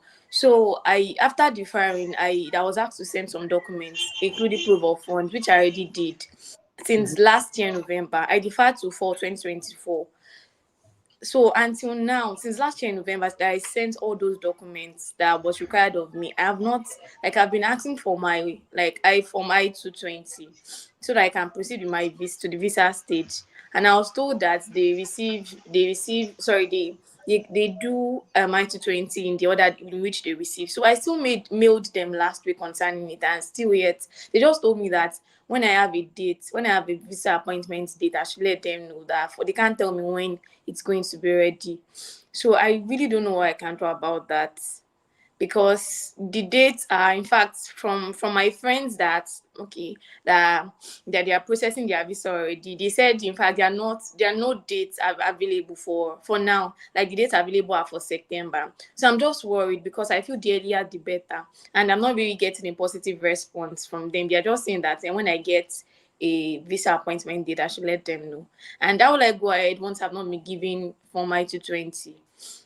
Okay, so did you get an I-20 earlier? No, I wasn't given. Okay. I was not. So definitely they do know that you need a service ID number to be able to secure an interview date. So that is what you have to take your time and explain, that when you pay for the visa application fee and then you want to schedule an interview date, the portal actually requires three important things: the name of the school, the service ID number, which begins with N00, and then the zip code of the university. So tell them that you need this information to be able to secure a date. And actually, if you send me a message on Instagram, I have a couple of friends in that school. I'll be able to link you up with them. Sometimes, you know, when you get a typical explanation from people on campus, that will probably help. I wish you all the best, Amila. Cassandra, how are you doing? Cassandra, let me know if you can hear me. Okay, Cassandra, you're muted, so you have to unmute yourself. If you are talking, I cannot, please, I cannot hear you. Okay. Hello, Mr. Fred, can you hear me? Yeah, I can hear you. Please go ahead. Hello, Mr. Fred, can you hear me? Yeah, I can hear you. Please go ahead. Good evening. Please, I have an SHS qualification, but I want to apply school outside. but I went to my SHS school and they gave me a transcript. I collected my transcript, but they gave me a sheet of paper with my headmaster's signature and a school stamp on it. But I want to schedule the 30-minute conversation with you so that you can apply for me. Then that is why I called. Oh yeah, sure. So So would you it just have to please make sure you have your passport, the transcript, the certificate, or the results you printed from the WIEC website. You get 2 letters of recommendation, and then you also get an English proficiency letter. When you do that, then you'll be able to schedule a meeting and we'll take it from there. Let's talk to Eric. Eric, how you doing? I'm good, Mr. Fred. Yeah, Eric, I'm please go ahead. speaking from Ghana. Yeah, I'm currently Tamale currently. I wanted to book an appointment with you, but I Which wanted to find part out of something Somalia are from you? Savlugu. Okay, great. Somalia is a nice place. Yeah. Sure. I'm having HND in accounting, Right. and I did a top up. I did a top up at K University. Okay. But I wanted to change my course if I get maybe opportunity for to study in abroad. Yeah, sure. Yeah, I It's wanted highly possible. When you have an HND, you're applying. I don't know, for some reason there's a feedback from your end, Eric. So let's see. So Eric, if you have an HND and you're applying as a transfer student, it will be advisable that you stick to something which is related to what you studied at the HND level. If you want to change completely, you cannot use you know, like you study something differently and you want to go and continue, they cannot transfer your credit. So you have to get something related. So if you have maybe a midwifery or nursing and you're applying for a biological science, a bit related, which is absolutely fine. Let's talk to Babalola. Yeah, good evening. I get the name right? Yes, Babalola. Which part of Nigeria are you talking to me from? Osho State. Nice. Please go ahead with your question. All right, thank you. Please, I want to ask a question. Is it possible to get a fully funded scholarship with WIC results in US? Yeah, sure, it's highly possible, but you need to make sure your results are great. You would also have to get a good transcript from your school. If you want to sit for an SAT or ACT, that would actually help. And then if you get all these documents, then yeah, a lot of people are studying on a fully funded scholarship. You wouldn't be the first person, neither would you be the last person. Does it depend on the grade? Like, what if I have maybe 5 C's and 3 B's? So we never know if we don't apply, and especially the application is being considered holistically with the entire application document, right? So just by mentioning the individual grades in your WASI results, I wouldn't be able to determine whether this can fetch you. And then it would also depend on what program and which college or university we are actually applying to. So the most important thing is now is that please take your time, gather the required document. And then I can go over those documents for you if you want to. And then when you get these documents, there are a lot of schools I post on my YouTube channel that you can actually apply to. Or if you want to link up with my team, we'll be happy to assist you. Blah, blah, blah. All right, let's talk to Godfrey. Godfrey, how are you doing? I'm doing good, sir. Please, I completed Takari Technical University procurement and supply chain, and Okay. I'm now doing logistics and supply chain management at Kent University, which is my degree, and I will be completing very soon. So I want to start some application to study abroad, and I would like to get a fully funded scholarship with maybe even if it's 30 plus work, because I'm actually taking care of myself, and then should in case I don't get that, how would it be for me to how do I Can go can you about? can you go over your question? Please, I was saying I am now studying logistics and supply chain at K University, which is Mm-hmm. for my degree. And after that, within a few months, I'll be done. And then I want to study. I want to continue with my masters abroad. And then I was asking if I can get a study plus work scholarship, something. So you said you are currently studying for a bachelor's degree or a Yes, yes, diploma. Great. yes. So Godfrey, understand that all of us, most of us were able to make it here because we got scholarship.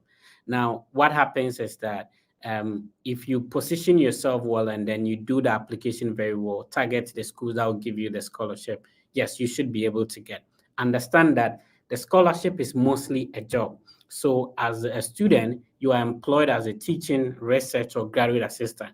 So the scholarship pays your school fees and they pay you stipends either bi-weekly or monthly, depending on which state you're located. That's the work you're supposed to do. So in my first university, for example, I served as a teaching assistant. And in my recent university, I was a research assistant. So that is the work. So you are studying and working at the same time. You work 20 hours on campus. That's the maximum you can do as an international student. So, basically, if you get such scholarship, you are a bit comfortable because you are being paid and your school fees is being catered for as well. So yeah, Godfrey, that's how it works. So obviously it's highly possible. Those of us that have had opportunity to get some of these scholarships are not more intelligent or bigger than you. You can also do it. So just put your documents together. Make sure you're able to get some good transcript. Start working on your passport. Start getting recommendation letters, and then you'll be able to work on the applications. All right, so guys, we have done almost 1 hour 36 minutes at the moment. Okay, so let's see if we can respond to more questions. But if you are watching me for the first time, my name is Frederick. I actually make content on studying abroad and scholarship opportunities. I share ideas on how you can go through the same process because I've had opportunity to go through. And so I share my ideas on how you can do it. You can subscribe to our YouTube channel. It's called The Fred Effect. It's the biggest study abroad content creation channel. As an African, you can also check out our YouTube Facebook page. It's called The Fred Effect.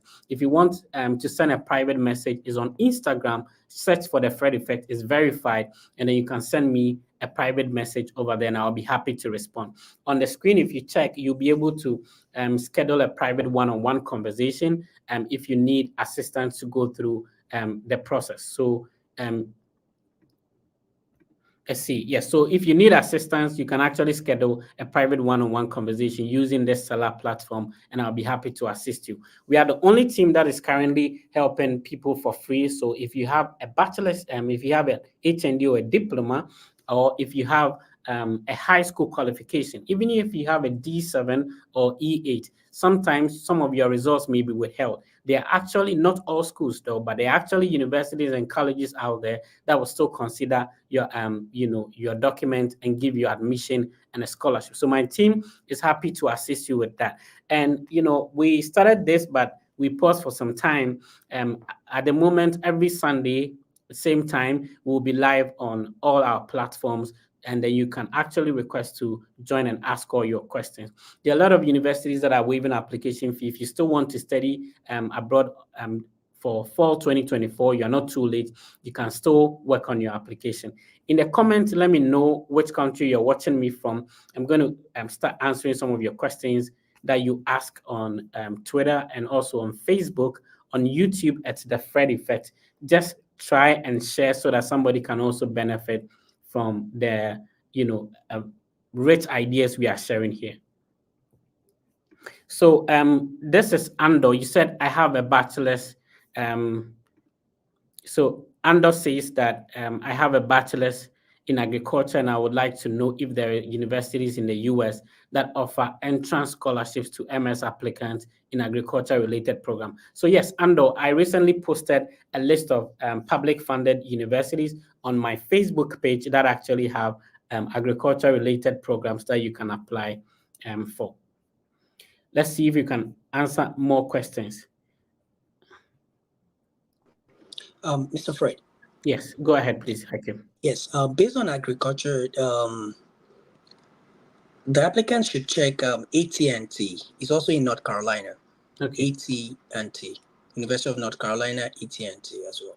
Great, thank you. So, broad check University of North Carolina, AT&T as well. So, Nathaniel says, hi, Fred. When evaluating an HND and a BSc top-up degree transcript, are you going to pay for both certificate, and how are they going to combine the two to make one? Hakim, do you want to respond to that? Sorry, I missed that. I was trying to reply to charts. What was the question? So when evaluating your transcript, so you have a diploma separately, so one transcript and then a top up, that is a bachelor's degree. When the evaluation body is evaluating the transcript, Nathaniel is asking that do you have to pay for both certificates? Okay, so basically the way evaluation works, once you create an application portal with them, you upload all your document, and that is why I was suggesting Spatron.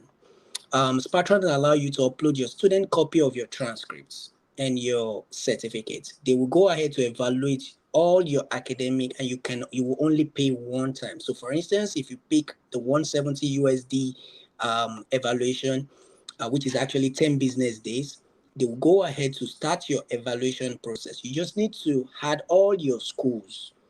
I mean, all your educational qualification, for instance, your bachelor, your master's, all your diplomas, all your degree, had everything together and submit. Then you need to communicate with your previous school. So if you go to 4 schools, you need to communicate to all the 4 schools for them to send your transcript directly to the evaluation body. Same thing applicable to West. All you need to do is just add all your degrees together. And now the question is when the evaluation is completed, what does the evaluation means? If you have Spatron, if you use Spatron evaluation, they will always tell you the equivalency at the top. They will already match the two together and tell us the equivalency of your degree. They will tell us if your school is actually accredited or not. So that's the way the evaluation works. The evaluation company would do the equivalency of your degree by themselves. So it makes the admission officers work so easy. Okay, so bro, it means that you're not going to pay for double, you pay for one, and then it will be evaluated together. So Priscilla says, can I get a recommendation letter from my SHS to add to that of my university? So Priscilla is applying for a master's. She has a bachelor's degree. She obviously has a high school qualification. Is it advisable to add a recommendation letter from the high school? Hakim, what do you say to that? So here's it. I'm familiar with the way generally Canadian application works, and it has actually sharpened my thinking when it comes to matter of documentation.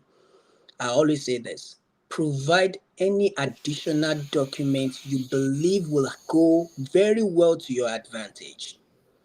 All you need is a convincing statement. Provide it. Let the admission officer, whoever is in charge, to decide. Yes, they will give you required documents. So letter of recommendation also might not work for school A, might work for school B, but regardless, ensure to generally provide documents that they can serve as an added advantage to you, that when the admission officer is reading this, will be able to consider you for either scholarship, work study, as well as admission purposes. Thank you. Awesome. Let's talk to Samuel. Samuel, how are you doing?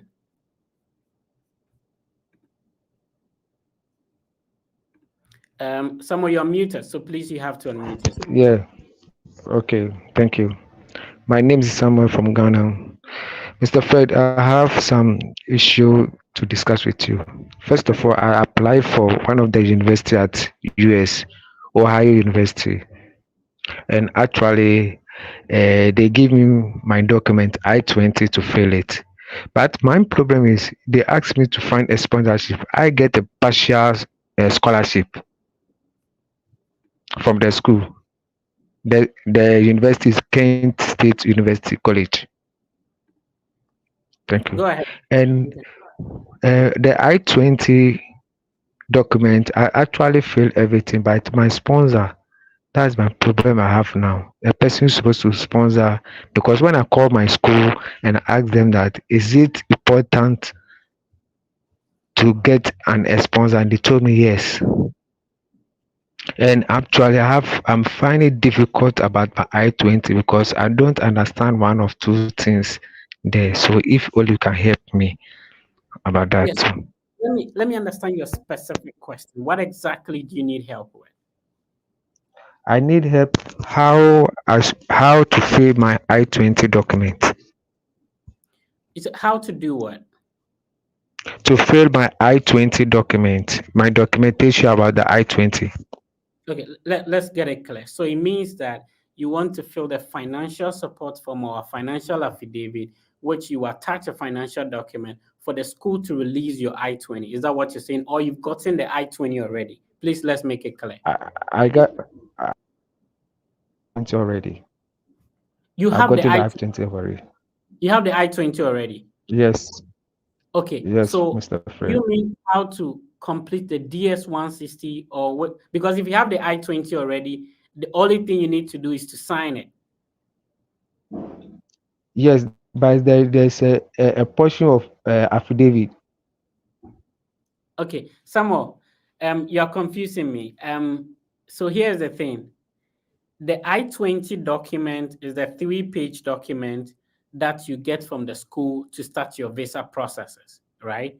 Now, Yes, sometimes, yes. depending on the kind of scholarship you have to fill a financial affidavit or financial support form, add a bank statement to it so that you send it to the school before they release your I-20. But now you're telling me you have the I-20 already. So I'm a bit confused. Do you have the I-20 or you don't have the I-20? I have the I-20. Okay, so what exactly help do you need now, bro? There's a portion at the I-20 which I supposed to get a sponsorship. The Okay, sponsor, the person supposed to have his bank statement and signature. Okay, I wanted to share my screen. So on the I-20, if you are below 18 years, then your guardian will sign. I was going to share a sample, but I don't want to post somebody's document on social media. But if you are above 18, obviously you are above 18, then you only Yes. sign below the designated, school officials, beneath it. That's where you are supposed to sign. So your sponsor is not supposed to sign your I-20. If you are above 18, you are the only one supposed to sign or endorse it. So you sign and date it. So the I-20 is not supposed to be signed by any other person apart from the designated school official and yourself. So at the back, there are a couple of lines over there that is supposed to be signed when maybe you want to travel. You're already in the US, you want to travel. But at the moment, if you have the I-20, please sign it. Use it to, schedule for your appointment. Your sponsor doesn't have to or is not supposed to sign your I-20, bro. All right, Hakim, you wanted to add something? Yes, but you actually spelled it out for him. I also wanted to get, because you cannot get your I-20 without providing your financial Yeah. stability, like your sponsor. So, but you already spelled it out. So if you are actually on verging for your I-20, you need to provide a bank statement or like your financial from your sponsor. So you're right. So maybe it's the signing that is confused about, but that's the best answer you've given. All right, thank you. So yes, let's see if we can talk to another person. Vincent, how you doing? I'm fine, Fred. Yeah, please How go are ahead. you? Yeah, I'm How are good. you Thank and you. your team? I like your energy. Yeah. Kudos to you and your team. We appreciate your support too. Thank you. Thank you. I've applied a school at the Ohio University. Yeah, specifically college student personnel. And I've been emailed 2 days ago that I should apply for graduate sponsorship, graduate assistance. So I've done the applications. Okay. By the time you upload your documents, it continues to appear on other pages that you have not uploaded yet. So what could be the challenge? Yes. Hakim, you want to address that? Hakim, do you want to answer that? You're muted, Hakim. You have to unmute yourself. Oh, sorry. Reframe the question. Sorry, I don't know. I just. What I'm asking is, I've applied a school at Ohio University. Okay. And they've sent me an email if I can apply for graduate assistantship. Okay. I've applied about 2 of them. Anytime I go to the next page to upload my documents, you could see that it came onto that page again, which I am a little bit confused and I don't know what to do next. So I want to find out. Yes. So I don't work for the school, so I cannot provide detailed information about that. But I'll give you what I will do if I'm in your shoe. What I'll first do is to take a screenshot of what you are experiencing and send the screenshots via email. Make sure you compose a nice email to express yourself in a well detailed way so that whoever is reading will understand you and can provide adequate information. You first do that, send an email to them telling them your challenges. The second thing I will do is I'll wait for the working hours and give the school a call to explain, especially when it comes to matter of application for graduate assistantship. It comes with first come, first serve. Yes. And I want to take advantage of that. So you should treat it as an urgent matter. So those are the two things I will do generally. I will send them an email and I will give the school a call. And I'll keep sending follow-ups. Okay. All right, thank you for joining. So let's see if we can talk to Alogene. Alogene, can you please hear me? If you can hear me, go ahead with your question. You are muted, so you have to unmute yourself before. Sorry. Okay. Good evening to everybody. I've applied to the California State University, Los Angeles, and with that school, they told me not to even ask for graduate assistantship or TAship because they don't offer this, but they have over 400 scholarships available for international students. So then my question is, with the scholarship with the California State University, is it going to cover for the whole tuition, or they're just going to give me part? Because when I checked, I think after they call it after something, the cost is around $2,000. So I wanted to know if the $2,000 is for the in-state or out-state applicants. Is it a master's degree you're applying for, a bachelor's? Yes. Master's in computer science. Okay. So if you spoke with the director of the program, the scholarship may come in the form of a fellowship, an assistantship, that is a graduate teaching or research assistant. So normally, the assistantship will pay for your tuition and would also give you stipends, which you use to cover for your daily expenses. So if you are not supposed to submit a separate application to be considered for the scholarship, means that after the admission, they will email you, and let you know how much the scholarship will be worth before your I-20 document may be sent to you. All right, let's talk to Daniel. Daniel, how are you doing? Yeah, I'm fine. I hope you're also doing well. Yeah, I'm good. Thank you for asking, bro. Where are you talking to me from? Yes, from Ghana. I'm from Ghana, and I have two questions to ask. Right, go ahead.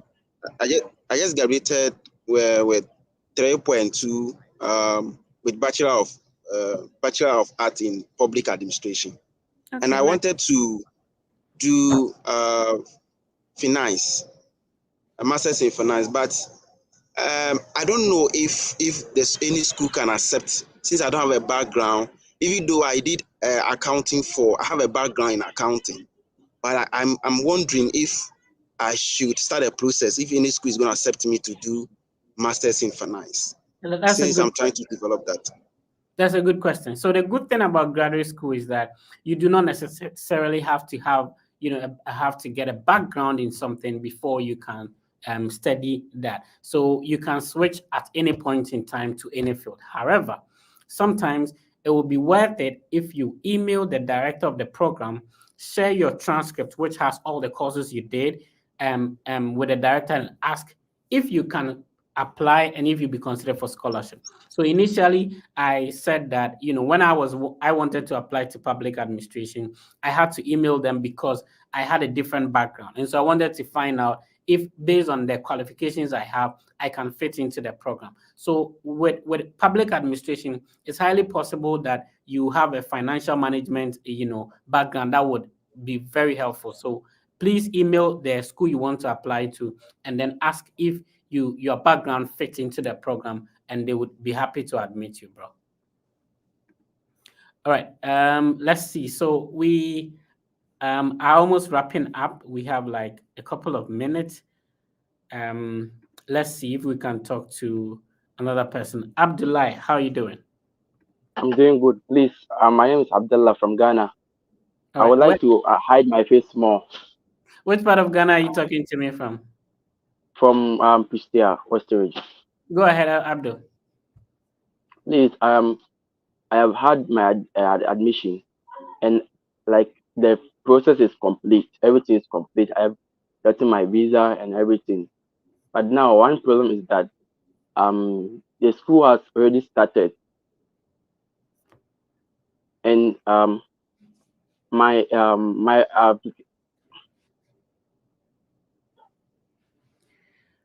Abdullah, have you and attended? my Okay, Abdullah, we are losing you. I think your connection. Have you already attended your visa okay. interview? Yes, I'm done with everything. I've gotten my visa. Okay. And the offer letter has expired. It has expired. And I contacted the school. And they said I cannot come in with that same admission letter unless I reapply. And very unfortunate for me, somebody did the application for me. And the person is saying that it will not do anything if I send it that way. I wanted to also reapply. So I want to create an account. I don't know if it will happen, it will affect my application or not. That's what I want. So Abdullah, the truth is what the school is telling you. So your I-20 actually has, and first of all, congrats on your scholarship and then your admission as well as your visa. So the school, the I-20 will actually have the program start date, which obviously will be in the spring semester, and the spring semester has already begun. And that's why they are saying that for you to be able to enter the country, that's the most important thing. You have to get an updated I-20, and which means that your program will need to be deferred to maybe the fall semester. So if you reapply, then a new I-20 will be issued. Remember that your visa already carries the name of the school and even the service ID number, right? So you have to reapply, and then they will issue you another I-20, which will be an updated one, probably for either summer or for fall, which will now give you the eligibility to enter using that I-20 plus the visa you've gotten. So I wish you all the best, and please go ahead and reapply. Follow the instructions the school is giving you, and you'll be fine. Let's talk to Alec Plim. Alec Plim, where are you talking to me from? Yes, I'm talking to you from Accra, Ghana. Right, please go ahead, bro. Okay, good day.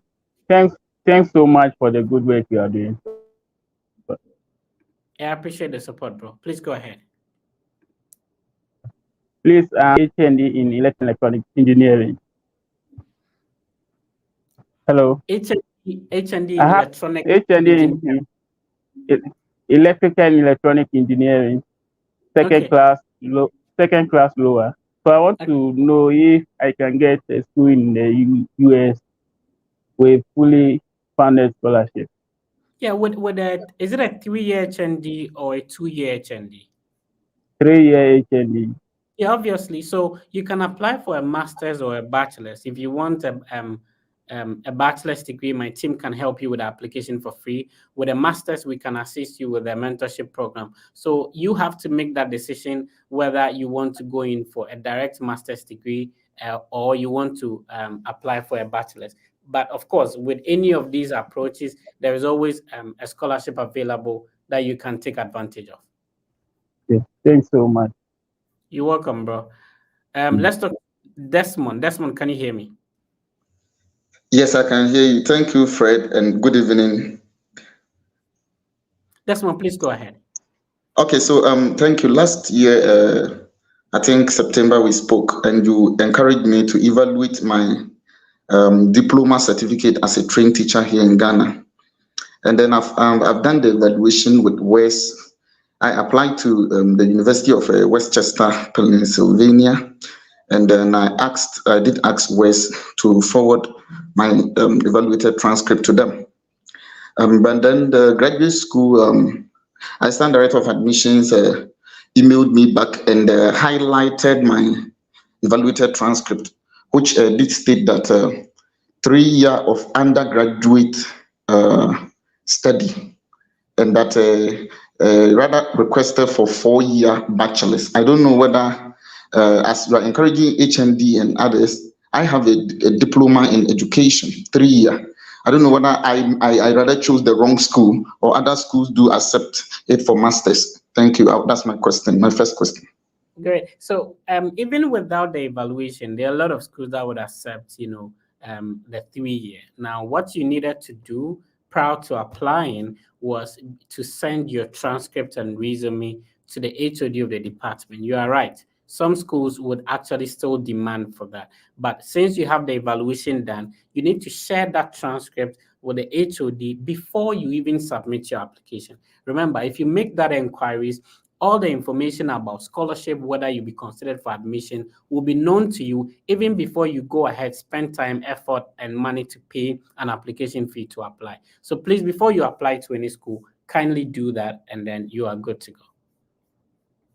So my second question, thank you, would go to my boss on the other side, Mr. Hakimi. University of North Carolina, Charlotte. That is what I've also applied to, and now I'm thinking and contemplating whether I should I should let Wes send my evaluated transcript to them.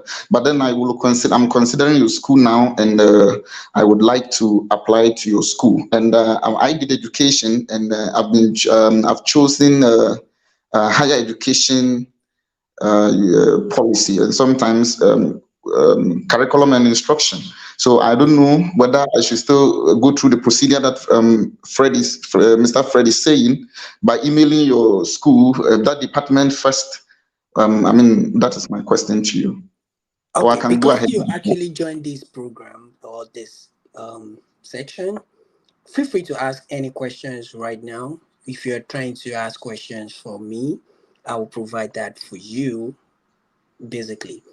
So let me answer that. So you said, if I get you correctly, you also submitted an application to University of North Carolina in Charlotte, correct? Yeah. Okay, is it master's or undergraduate? Masters. Masters. So you are thinking of submitting application to Carolina University? Yes, please. Okay, so and you wanted to be sure if Wes can send your transcript to those two schools. Now, my first question is, the school what type of evaluation was it from Wes? Was it course by course evaluation or degree?